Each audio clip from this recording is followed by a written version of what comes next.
오늘 10분 역사의 주제는 바로 일제강점기의 한국인 디아스포라에 대하여입니다. 일제강점기에 많은 사람들이 고국을 등지고 해외로 이주하였습니다. 이들은 어디로, 왜 이주했으며 그 먼 이국에서 어떻게 삶을 이어나갔을지 우리가 같이 알아보도록 하겠습니다. 그럼 시작하겠습니다. 우선 선생님이 디아스포라라는 어려운 단어를 이야기했는데 이것이 무슨 뜻인지부터 알아보겠습니다.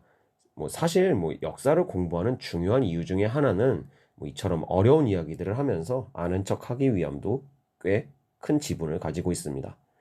진담이 섞인 농담인데 어쨌든 디아스포라가 무엇이냐?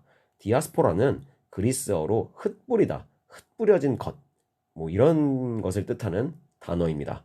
이 단어는 유대인들이 고향에서 쫓겨나서 여러 지역으로 이주했던 역사적 현상을 지칭하는 단어로 쓰이면서 특정한 민족이 자의적으로 또는 타의적으로 그들의 고향을 떠나 다른 지역으로 이동하여 집단을 형성하는 것이라는 의미를 갖게 되었습니다.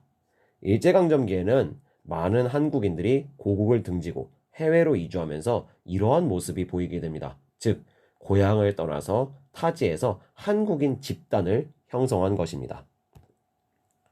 일제강점기, 일제의 탄압 속에서 한국을 떠나 해외로 이주하는 사람들은 시간이 갈수록 점점 많아졌습니다. 그 이유는 지주의 이익만 보호하는 조선 총독부의 정책으로 농민들이 가난해지고 몰락하면서 새 삶을 찾으러 가기도 하였고, 이 와중에 일자리를 찾으러 도시로 떠난 사람들도 도시에서 일자리를 찾는 게 쉬운 일이 아니었기 때문에 이주를 선택하기도 했습니다. 또는 국외에 독립군 기지를 만들어서 항일 투쟁을 이어가려는 사람들도 국외로 이주하였습니다.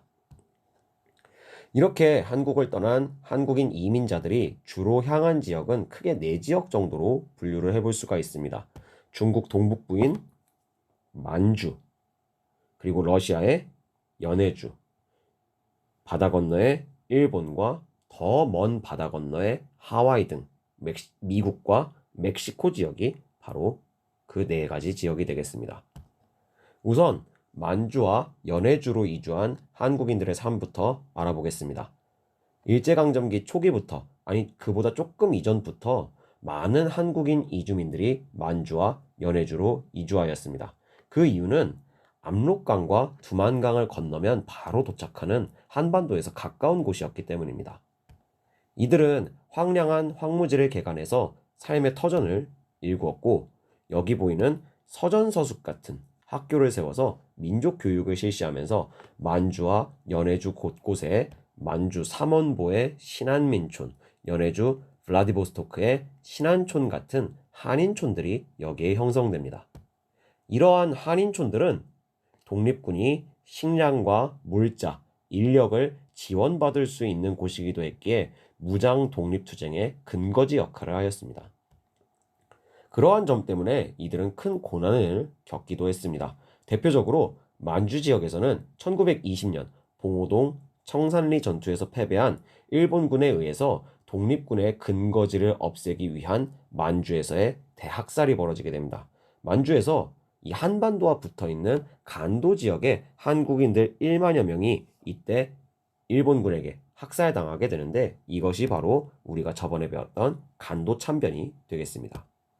한편 연해주의 한국인들도 큰 고난을 겪게 되는데, 1937년 소련의 지도자 스탈린은 연해주의 한국인들이 일본과 몰래 내통해서 소련의 뒤통수를 칠 수 있다는 그러한 구실 등을 들어서 소련 내 소수민족 강제 이주의 첫 케이스로 연해주의 한국인 17만 명을 중앙아시아 지역으로 강제 이주시켜버립니다. 여기에 보이는 주황색 길을 따라서 강제로 이주시켜버립니다.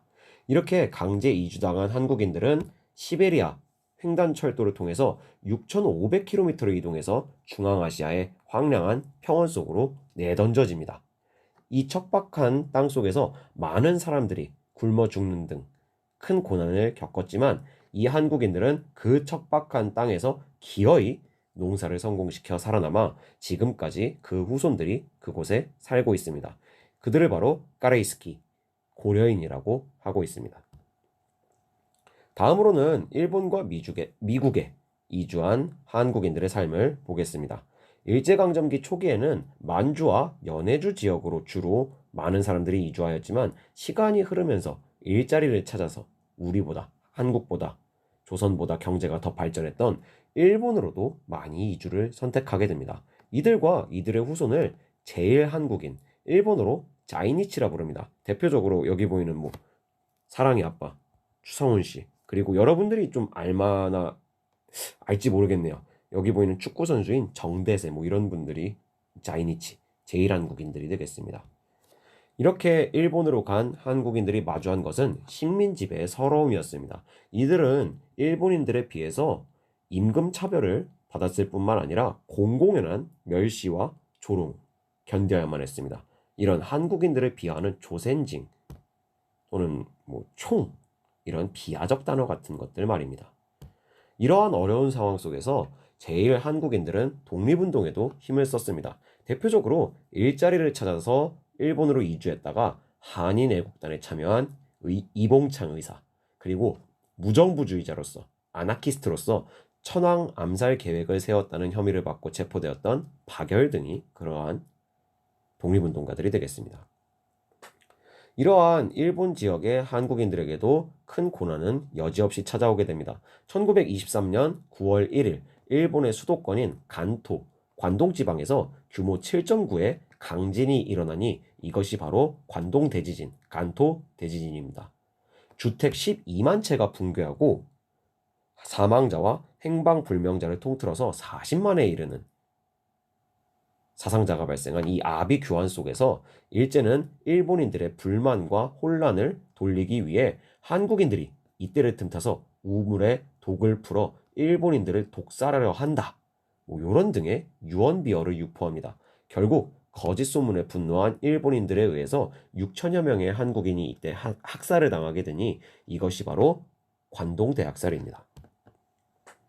한편 미국으로 이주한 한인들 역사의 시작은 1903년 1월 13일 인천에서 출발해 배를 타고 태평양을 건너 미국의 하와이 호놀룰루에 도착한 한국인들로부터 시작이 됩니다. 이들은 대부분 사탕수수 농장에 취직해서 땡볕에서 힘든 노동을 하며 그들의 삶을 이어나갔습니다.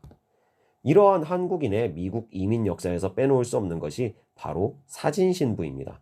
미국으로 이주한 한국인들은 대개의 경우 일자리와 기회를 찾아 나선 젊은 남성들이 대부분이었습니다. 이들이 고국의 여성들과 결혼하기 위해서 선택한 방법은 너무 멀어서 서로 볼 수 없으니까 미국에 있는 신랑과 한국에 있는 신부가 서로의 사진만 보고 결혼을 결정짓는 사진 결혼이었고, 이 결혼을 통해 한국인 여성들이 모르는 남성 사진 한 장만 받고 미국으로 향하여 결혼을 하였습니다. 이것이 바로 사진 신부입니다. 이렇게 이주한 한국인들의 삶은 땡볕에서 농장일을 하는 등 굉장히 고된 삶이었습니다. 그러나 이들은 이러한 어려운 환경 속에서도 힘들게 번 돈을 모아 독립자금으로 제공하였습니다. 2022년 하와이에 있는 묘비 중 160여 기를 이제 조사해 보니까 한국인 50여 명 정도가 독립운동을 위해 돈을 보낸 사실이 확인되었고, 이들은 안중근 의사나 장인환 의사 등에게, 스티븐스를 사살한 그 장인환 의사 등에게 성금을 내었던 것이 확인되었습니다. 또한 이민 1세대들이 이민을 처음 갔던 그 사람들이 사탕수수 농장에서 힘들게 번 품삯 등을 아껴서 독립운동 단체에 보냈던 그 영수증과 납부자 명단 등 140여 매의 영수증이 하와이 현지 교회에서 새롭게 발굴되기도 했습니다. 이 파트의 중요 포인트는 다음과 같습니다. 여러분들 한번 확인하시면서 오늘은 여기서 끝! 안녕!